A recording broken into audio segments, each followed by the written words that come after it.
السلام عليكم ورحمة الله وبركاته. هي أخت سائلة بتسأل سؤال على صراحة، بتقول خطيبي كان على علاقة بواحدة وراح لها الشقة.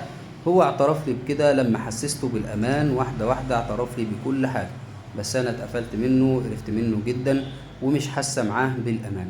فهل أتقبل الأمر ده ولا أعمل إيه؟ السؤال طبعا ظاهر قدام حضراتكم علشان تقرأوه بالتفصيل.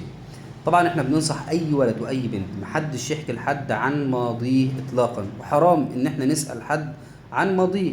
ولو حد سألنا ما نقولش طالما في ذنب استر نفسك يا حبيب قلبي.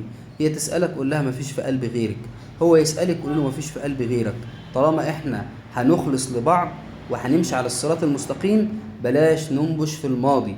ولما حد يسألنا يجوز الكذب في ذلك، ولا نبوح بالمعصية ولا نجاهر بالمعصية.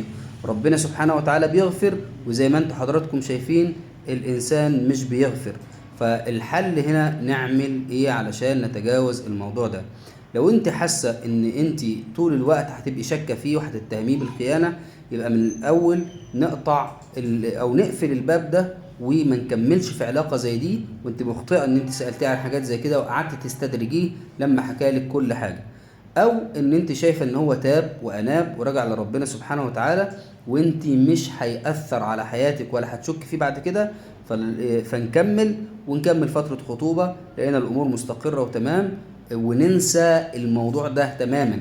ما نقعدش بقى نفكر في شكل الذنب والمعصية، وان هو كل ما يتأخر عنك ما يردش على التليفون هو كده نايم في حضن واحدة تانية وبيخونك، لان الموضوع ده ممكن يدخلك في وسواس قهري ويسمم حياتك. فياريت الله يستركم الله يكرمكم، بلاش يعني ندخل في مود جدعنة ونحكي حاجات المفروض ما تتحكيش. ربنا يستركم أجمعين.